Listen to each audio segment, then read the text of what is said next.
안녕하십니까. 분진폭발에 관하여 발표하게 된 우송대학교 분진조 이상현입니다.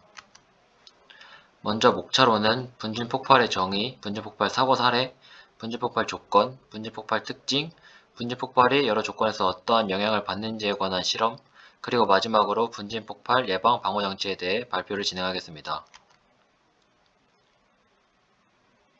첫 번째로 분진폭발이란 무엇인가 간단하게 설명드리자면, 분진폭발이란 공중에 부유하는 분진의 농도가 폭발 범위에 있을 때 점화원에 의해 불이 붙어 열과 압력을 발생하여 폭발하는 현상을 말합니다. 분진폭발 사고 사례로는 첫 번째로 2016년 구미 스타케미칼 공장을 철거하던 작업 중 분진폭발이 일어난 영상인데, 영상에서 보시면 폭발이 2차, 3차 연쇄적으로 발생하는 모습을 보실 수 있습니다. 다음으로 2018년 포천 화력발전소에서 석탄을 끌어올리는 배관이 점검 중 석탄 분진이 폭발을 일으키는 사고가 있었고, 2019년 독일에서는 목재 패널 생산 공장에서 톱밥에 의하여 분진 폭발이 일어났습니다. 다음으로는 분진 폭발이 일어나게 되는 조건에 대하여 설명드리겠습니다. 분진 폭발은 밀가루, 목탄, 코크스와 알루미늄 또는 마그네슘 같은 가연성 분진이 미분 상태로 존재해야 하며, 이러한 분진은 공기 중에 부유하는 상태여야 폭발이 진행됩니다. 또한 발화원이 존재해야 하고, 이 발화원의 종류로는 화염, 전기아크, 고온 표면 등이 있습니다. 마지막으로 대부분의 분진 폭발은 밀폐된 공간에서 일어납니다. 이유로는 밀폐된 공간은 분진의 농도가 폭발 범위 안에 들기에 수월하기 때문입니다. 이 말은 다량의 분진이 있을 경우에는 밀폐되지 않은 공간에서 분진의 농도가 폭발 범위 안에 들 경우 폭발이 진행될 수도 있습니다. 분진 폭발의 특징으로는 발생 에너지가 크고 가스 중독의 위험이 있습니다. 가스 중독이 나타나는 이유는 분진 폭발 시 가스 폭발과는 다르게 완전 연소가 완벽하게 일어나지 않기에 이산화탄소가 다량이 생성되기 때문입니다.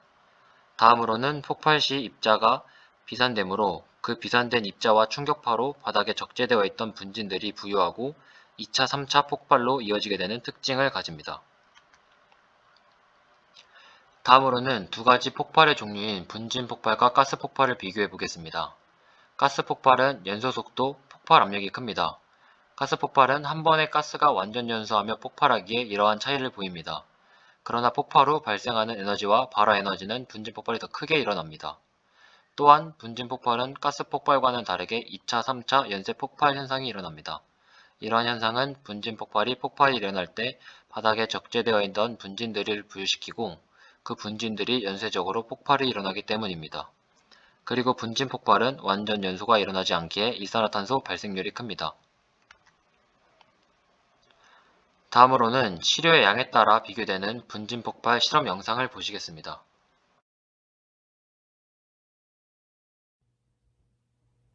안녕하십니까.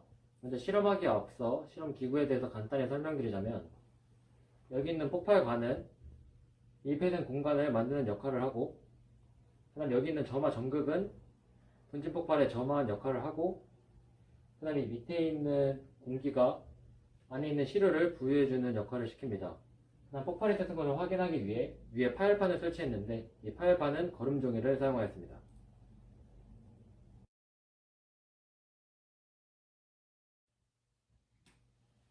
안녕하십니까. 이번 실험은 시료의 양이 분진 폭발에 어떠한 영향을 미치는지에 관한 실험입니다.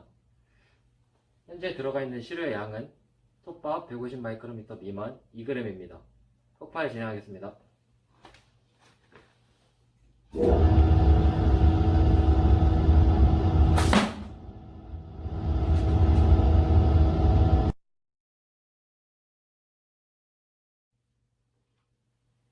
안녕하십니까. 이번 실험은 톱밥 150마이크로미터 미만 4g 폭발 진행하겠습니다.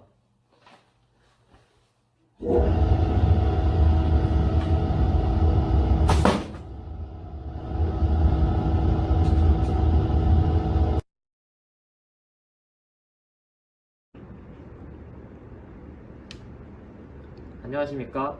이번 시료는 톱밥 150마이크로미터 미만 0.5g 폭발 진행하겠습니다.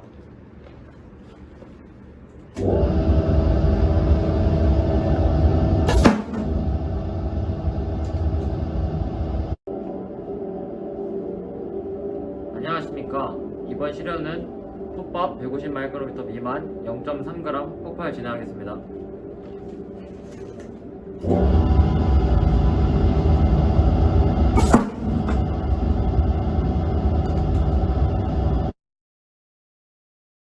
보시다시피 시료가 많을수록 분진 폭발이 강하게 일어나는 것을 확인할 수 있습니다.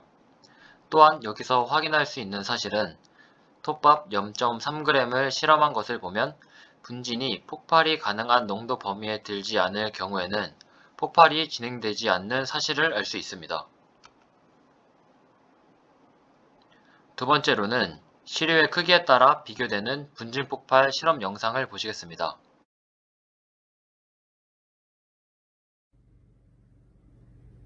안녕하십니까. 이번에는 시료의 입자 크기가 분진 폭발에 어떠한 영향을 미치는지에 대한 실험을 진행하겠습니다. 현재 들어가 있는 시료는 톱밥 150에서 450 마이크로미터 사이에 있는 톱밥 4g을 준비했습니다. 폭발 진행하겠습니다.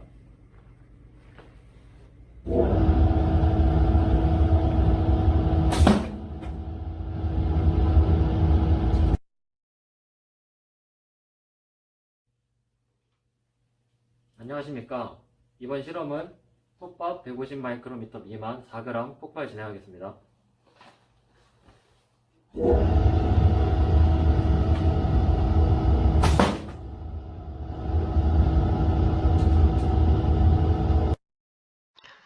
실험을 보시면 작은 크기의 톱밥이 폭발이 크게 나타난 것을 볼 수 있는데 그 이유로는 시료의 크기가 작을수록 공기와 닿는 표면적이 커지므로 더 폭발이 용이하게 일어납니다.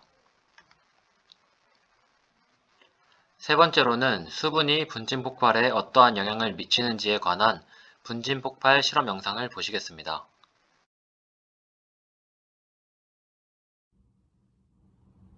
안녕하십니까. 이번 실험은 수분이 분진 폭발에 어떠한 영향을 미치는지에 관한 실험입니다. 현재 들어있는 시료는 수분을 머금은 톱밥 150 마이크로미터 미만 4g을 폭발 진행해 보겠습니다.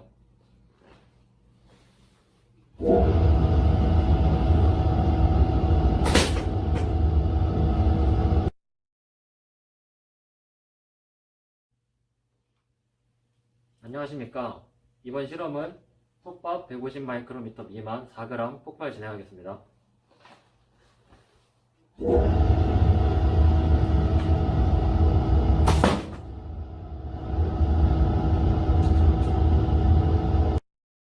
보시다시피 수분을 함유하고 있는 시료의 폭발이 잘 일어나지 않음을 볼 수 있습니다. 그 이유로는 첫 번째로 수분은 분진이 부여하는 것을 억제하는 역할을 하고 두 번째는 수분의 큰 기화열이 에너지를 뺏으며 세 번째로는 기화한 수증기가 불연성가스 역할을 하기 때문입니다. 하지만 알루미늄 또는 마그네슘 같은 금속 분진의 경우에는 수분과 만나 폭발할 때 가연성 가스인 수소가스를 발생하기에 수분과 함께 있을 때 더 위험할 수 있습니다. 마지막으로 분진 폭발 예방 방호 대책입니다. 예방 대책은 분진이 누적되거나 비산하지 않도록 분진을 제때 제거하고 분쇄기 입구에 스파크가 발생을 방지하는 금속 분리 장치를 설치하고 분진 발생 또는 취급하는 지역에서는 흡연 등 불꽃을 발생시키는 기기 사용을 금지하여야 합니다. 또한 분진 물질을 수송하는 설비 및 수송 덕트의 접속 부위는 정전기가 발생할 우려가 있으므로 접지를 실시하여야 합니다. 방호 대책은 폭발로 인해 압력이 어느 정도 상승하는 것을 감지하여 폭발 억제 장치가 작동하고 고압 불활성 가스가 들어있는 소화기가 작동되어 폭발을 진압하는 장치를 사용하거나 분진 폭발이 발생하였을 때 실험때 사용했던 888과 같은 장치를 이용하여 압력을 외부로 방출시킴으로써 재해학제를 방지 감소시키는 방법이 있습니다. 이상으로 분진 폭발에 관한 발표를 마치겠습니다. 감사합니다.